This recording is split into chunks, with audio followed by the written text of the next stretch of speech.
তোমালোকক মই গোটেই কাহিনীটো একবাৰ বুজাই দিম তেতিয়া তোমালোকে ডেফিনিশনটো পুতুককে বুজি পাবা চোৱা এইখন এখন লেন্স ওকে এই লেন্সখনৰ ক্ষেত্ৰত মই এটো দেখালো এপাৰ্চাৰ এতিয়া এয়া হল প্ৰিন্সিপাল এক্সিস এটা প্যাৰেলাল ৰে অফ লাইট ইয়াত ইনসিডেন্ট হৈছে আৰু ইনসিডেন্ট হতে ইয়াত কি হৈছে এনেকে থ্ৰু দা ফোকাস ইয়াত কি হৈ গৈছে পাৰ হৈ গৈছে নৰমাল কেস এতিয়া তোমালোকে ইয়াত এটা বস্তু দেখিবা যে ইনসিডেন্ট ৰেটো একচুয়াল ডাইৰেকশনটো আছিল এইটো কিন্তু হি এটা এংগুলত বেন্ড হৈছে suppose that angle is delta আৰু তুমি যদি চোৱা this and this lines are parallel এই ইন্টাৰসেক্ট কৰিছে গতিকে এই এংগলটো কি হ'ব ডেল্টা হ'ব এই এংগলটো ডেল্টা হ'ব যদি সেই এংগলটো ডেল্টা হয় তুমি এটা ট্ৰায়াঙ্গল ইয়াতে পাই গলা দিস ওয়ান হয়নে এতিয়া তুমি এই ট্ৰায়াঙ্গলটোত এটা খেল খেলিব লাগিব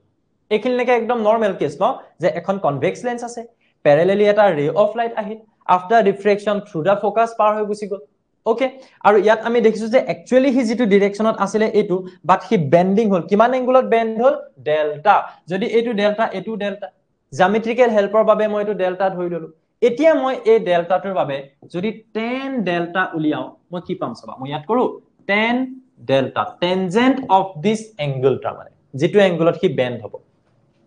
tan থিটা মানে কিমান p by b এই এংগলটোত এইটো মই ধৰি ললো h সো আমি লিখিম h by b b মানে এই সোয়া এটো হৈছে অপটিক্যাল সেন্টাৰৰ পৰা এই ইয়ালৈকে এই ডিসটেন্সটো কি বুলি কবা ফোকেল লেংথ বুলি নকবা নে ফোকেল লেংথ বুলি কবা তুমি যদি ইয়াত এটা কথা কোৱা যে ফৰ ভেৰি স্মল এংগল তুমি ডেল্টা tan ডেল্টাটো কি বুলি লিখিবা ডেল্টা বুলি লিখিবা for very small angle delta বুলি লিখিবা আৰু যদি তুমি কেনেবাকে কোৱা যে h to 1 তেতিয়া হলে তুমি এটো কি বুলি লিখিবা 1 by f বুলি পাবা আৰু ইয়াকে আমি কম p is equals to 1 by f এটা খেলটো কি হল তাৰ মানে ইয়াত কি কৰিলে মানে আপুনি চাওক প্ৰথম কথা মই ইয়াত কি দেখালো মই ইয়াত এটা এংগল দেখালো যেটো এংগলত কি বেন্ড হৈছে সেই এংগলটো ইয়াত ইকুৱেল হৈ গল জ্যামিট্ৰিক্যালি তাৰ পিছত আমি এই ট্ৰায়াঙ্গলটোৰ পৰা tan থিটা উলিয়ালো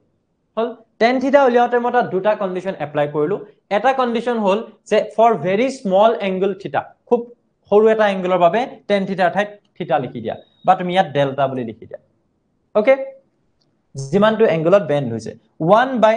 f 1 কিয় লিখিলো যে এই h টো যদি 1 হয় তেতিয়া হলে মই ইয়াত লিখিম 1 তো 1 by f তেতিয়া মই এই ডেল্টাটোক মই কি বুলি কম p বুলি কম এতিয়া হা ডেফিনিশনটো power of a lens p is defined as the tangent of the angle a angle to by which it converges যেটো এংগলৰ দ্বাৰা ই কনভাৰ্জ হৈছে যেটো এংগলৰ দ্বাৰা হি এনেকে সাপ খাই আছে কিমান এংগলৰ দ্বাৰা সাপ খাইছে ডেল্টা সেই এংগলটোৰ যেটো tan tangent তাৰ মানে tan হেতুকে আমি কি বুলি কম পাৱাৰ বুলি কম or diverges a beam of light falling at converge কৰা বা ডাইভাৰ্জ কৰা কিয়নো কনভেক্সৰ ক্ষেত্ৰত কনভাৰ্জ হ'ব ডাইভাৰ্জৰ ক্ষেত্ৰত ডাইভাৰ্জ হ'ব যেটো এংগলত কনভাৰ্জ হ'ব বা যেটো এংগলত ডাইভাৰ্জ হ'ব সেই এংগলটোৰ টেনজেন্টটোকে তুমি পাৱাৰ বুলি কবা কেতিয়া কবা চোৱা light falling at unit distance from the optical center যেতিয়া পোহৰ ইয়াৰ পৰা ইউনিট ডিসটেন্সত অৰ্থাৎ 1 মিটাৰ ডিসটেন্সত পৰিব বুজি পালা সেন্টিমিটাৰ হ'ব পাৰে বাট এখানে কোৱা আছে ইউনিট ডিসটেন্স মানে একক ডিসটেন্স ইয়াৰ পৰা 1 ইউনিট ডিসটেন্সত যেতিয়া লাইট ইনসিডেন্ট হ'ব সো 1 ডায়োপ্টাৰ বুলি কলে হে ইউনিটটো কি বুলি কবা মিটাৰ যেতিয়া এই লেন্সখনত ইয়াৰ পৰা 1 মিটাৰ ডিসটেন্সত যেতিয়া লাইট পৰিলে হি যেটো এংগলত বেন্ড কৰিব সেই এংগলটোৰ tan ইয়াকে আমি কওঁ পাৱাৰ হেকাৰণে মই এই এংগলটো tan ললো আৰু মই h to 1 বহালো বিকজ কিয় ইয়াৰ পৰা 1 মিটাৰ ডিসটেন্সত পৰিলে যিমানটো এংগলত বেন্ড হ'ব সেই এংগলটোৰ tan টোকে আমি পাৱাৰ বুলি কওঁ সো আমি এটো 1 বহালো ডিভাইডেড বাই f তাৰ পৰা আমি পালো p is equals to 1 by f এটো স্যাৰ কিয় p লিখিলে কিয়নো আমি ফৰ ভেৰি স্মল এংগল আমি ডেল্টাটো কি বুলি লিখিব পাৰো tan থিটাটোক tan ডেল্টাটোক আমি কি বুলি লিখিব পাৰো